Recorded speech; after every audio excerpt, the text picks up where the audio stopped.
Assalamualaikum warahmatullahi wabarakatuh. Saya dari akan mempresentasikan tentang aspek pasar. Kelompok kami beranggotakan 6 orang. Yang pertama, Meilina Fidanur Aziza. Yang kedua, Hadi Prihartanto. Yang ketiga, Eva Nidatun Nafirah. Yang keempat, Nainul Rizky Fadilah. Yang kelima, Ahmad Torik Zizat. Yang keenam, Listiana. Aspek pasar. Pasar saat ini. Sekarang ini, permintaan produk kopi semakin meningkat. Untuk itu, Covara cocok dikonsumsi mulai usia remaja sampai dewasa.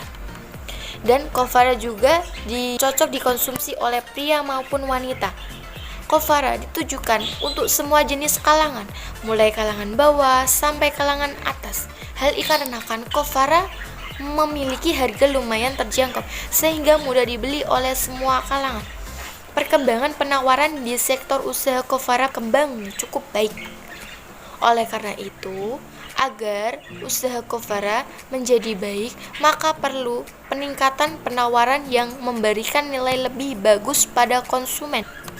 Pasar yang akan datang, mengingat adanya peluang yang besar dalam usaha penjualan produk Covara pada masa yang akan datang, maka perlu adanya penawaran produk dan manfaat bagi konsumen karena sudah tersedia teknologi informasi yang memberikan kemudahan bagi penjual maupun pembeli dalam melakukan transaksi. Oleh karena itu, pelaku usaha Covara harus mampu melakukan penawaran yang lebih bagus untuk menarik daya beli konsumen.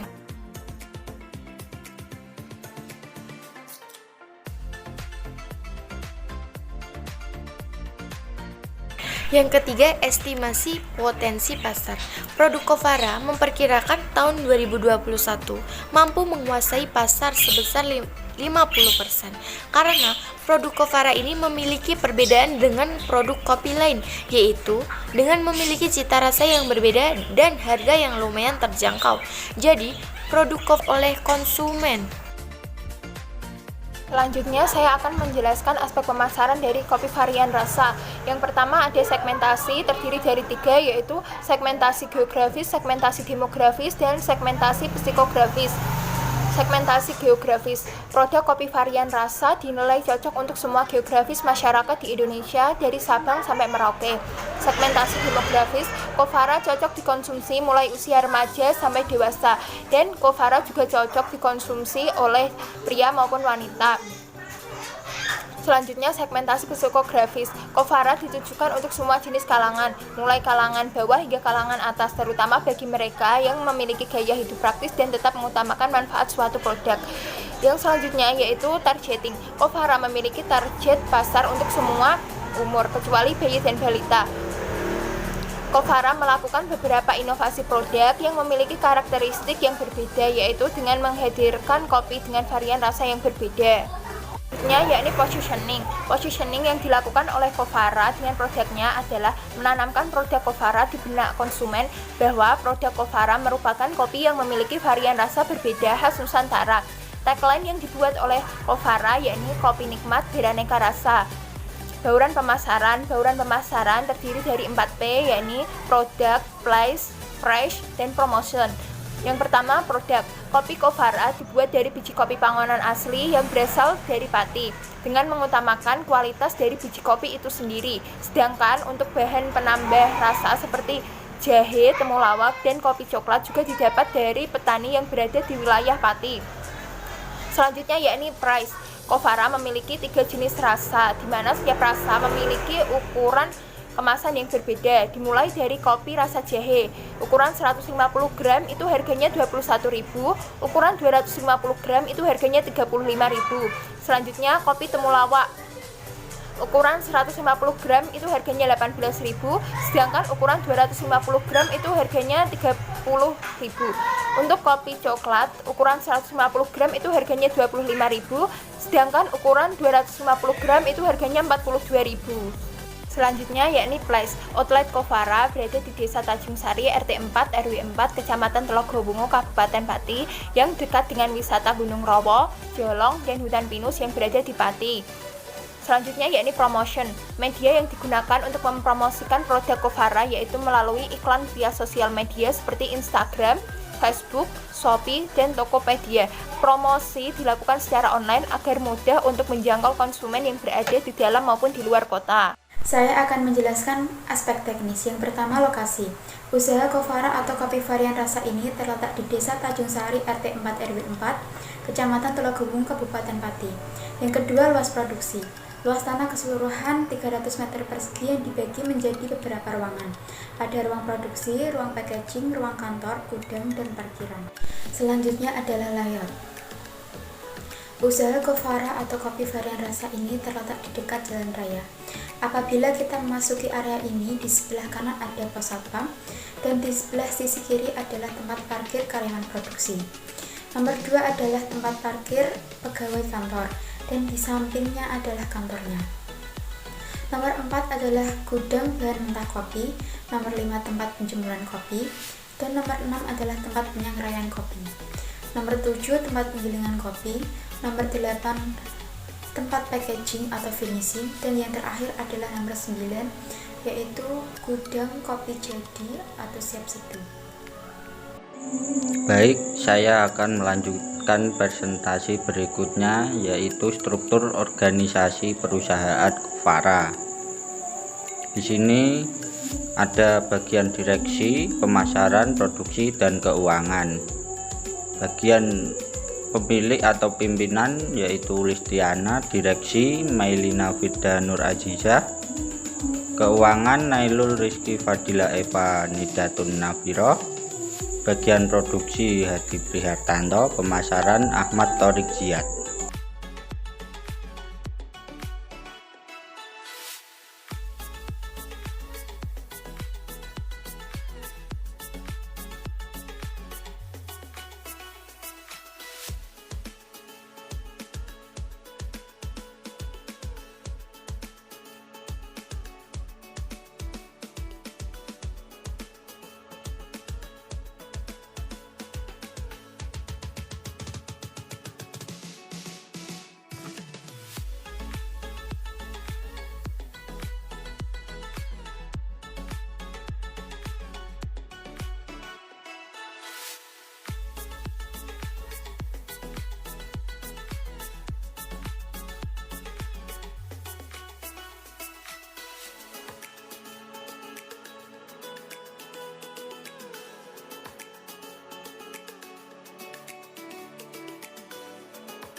Deskripsi pekerjaan perusahaan Kofara. Pemilik atau pimpinan mengawasi serta menilai hasil kegiatan operasional perusahaan. Direksi menentukan tujuan kebijakan operasional perusahaan secara keseluruhan dan bertanggung jawab langsung kepada pemilik, memberikan pengarahan kepada bawahan. Bagian keuangan bertanggung jawab terhadap keluar masuknya keuangan, melakukan catatan atau rincian keuangan badan usaha. Bagian produksi menyiapkan bahan dan peralatan produksi, mengawasi proses produksi, serta melakukan pengontrolan terhadap produk yang dihasilkan. Bagian pemasaran sebagai penanggung jawab pemasaran, melakukan promosi produk baik offline maupun online, menghandle pesanan produk dari konsumen. Jadwal kegiatan. Jadwal pelaksanaan minggu pertama melakukan survei pasar, minggu kedua menyusun rencana usaha, dan minggu ketiga melakukan perizinan. Minggu keempat survei tempat usaha. Minggu kelima, survei mesin atau peralatan dan bahan baku serta pemasangan sarana penunjang. Selanjutnya yakni aspek keuangan yang terdiri dari 3. Yang pertama sumber pendanaan, yang kedua kebutuhan pembiayaan atau modal investasi, dan yang ketiga analisa biaya tetap. Dimulai dari yang pertama yakni sumber pendanaan. Covara 100% menggunakan modal sendiri yang berjumlah 125 juta. Yang kedua yakni kebutuhan pembiayaan atau modal investasi dengan uraian sebagai berikut. Yang pertama, bangunan. Covara menggunakan 9 ruangan yang menghabiskan dana sebesar 45 juta. Yang kedua, mesin atau peralatan. Covara menggunakan 7 unit yang menghabiskan dana sebesar 2.670.000. Jadi total keseluruhannya adalah 47.670.000. Selanjutnya yakni ada analisa biaya tetap dengan uraian sebagai berikut. Yang pertama, gaji pimpinan, gaji direksi, gaji departemen keuangan, gaji pemasaran, dan gaji departemen produksi. Itu kan jumlahnya ada 6 orang, itu menghabiskan dana sebesar 16.300.000. Yang kedua ada gaji karyawan dengan jumlah 4 orang dan menghabiskan dana sebesar 5 juta. Biaya pemasaran dengan jumlah 1.500.000 dan biaya lain-lain itu 500.000. Jadi jumlah keseluruhan dari analisa biaya tetap yakni 23.675.000. Saya akan menjelaskan metode payback kopi varian rasa. Kopi varian rasa memiliki investasi aktiva tetap sebesar 2.670.000 dan total biaya variabel sebesar 163.330.000. Dan aktiva tetap usaha ini ditaksir mempunyai usia ekonomis 5 tahun serta penghasilan dari penjualan ditaksir sebesar 2.260.300.000 per tahun dengan tarif pajak 15%. Sebagai berikut, biaya tetap dengan keterangan biaya perawatan dengan total 2.670.000, sedangkan biaya variabel dengan keterangan biaya bahan baku dengan total 80 juta, biaya bahan pembantu 35 juta, biaya operasional lainnya 48.330.000. Jadi total biaya investasi awal sebesar 100. Selanjutnya perhitungan setelah pajak. Jenis biaya pendapatan dengan total 260.300.000. Biaya-biaya terbagi menjadi 3. Biaya tetap dengan total 2.670.000. Biaya variabel total 163.330.000. Biaya penyusutan 1.150.000. Jumlah biaya yaitu sebesar 167.150.000. Laba kotor 93.150.000 dikurangi pajak 15%, 39.045.000. Jadi laba bersihnya 54.105.000. Selanjutnya metode penilaian investasi. Metode payback dengan rumus payback period sama dengan investasi dikali 1 tahun dibagi prokes laba sesudah pajak ditambah depresiasi.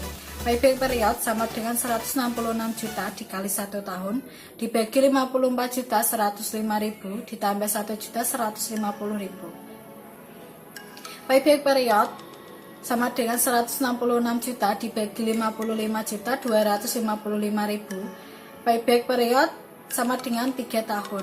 Jadi payback period kurang dari 5 tahun maka layak atau diterima melakukan investasi.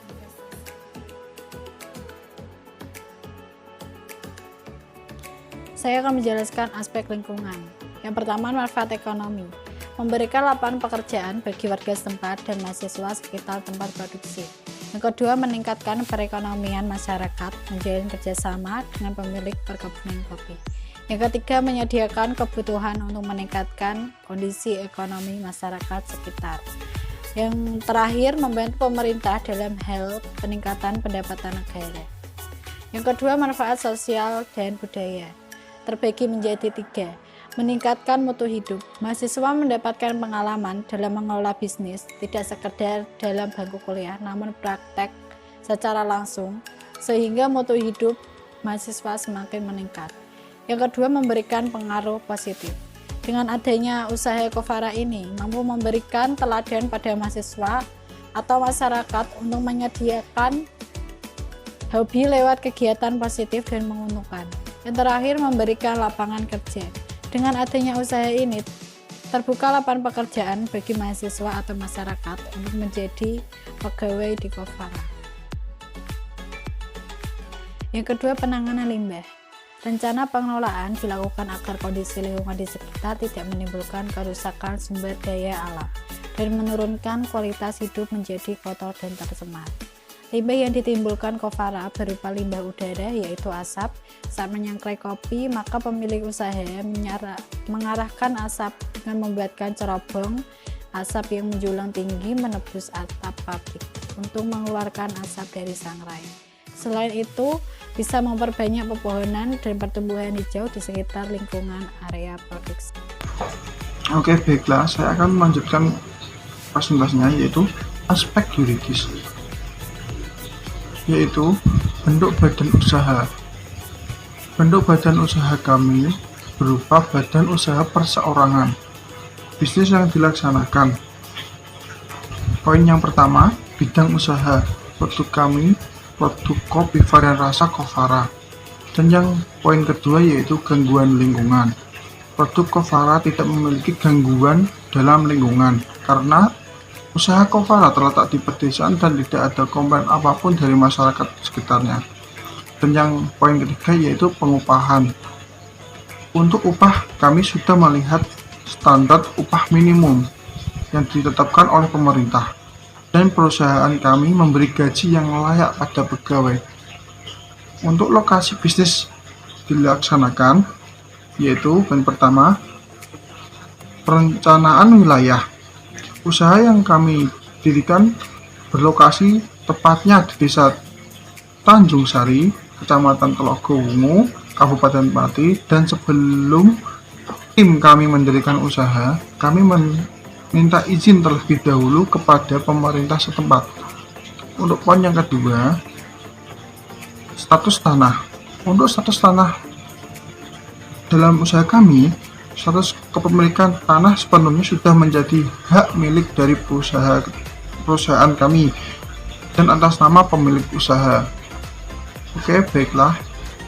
Mungkin itu yang saya sampaikan dari segi aspek yuridis.